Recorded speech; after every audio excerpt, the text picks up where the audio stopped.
بسم اللہ الرحمن الرحیم۔ السلام علیکم ورحمۃ اللہ وبرکاتہ۔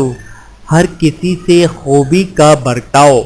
حضرت شداد بن اوس رضی اللہ تعالی عنہ فرماتے ہیں کہ میں نے نبی کریم صلی اللہ علیہ وآلہ وسلم کی دو باتیں خصوصیت کے ساتھ یاد رکھی ہیں۔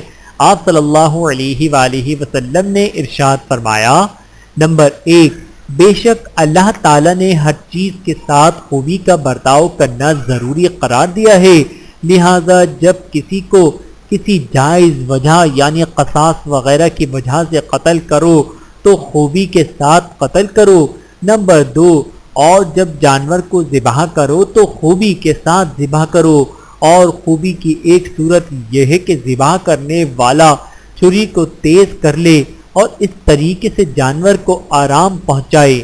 بحوالہ صحیح مسلم، حدیث نمبر 1955۔ اللہ تعالی ہم سب کو احادیث مبارکہ پہ عمل کرنے کی توفیق عطا فرمائے، آمین ثم آمین۔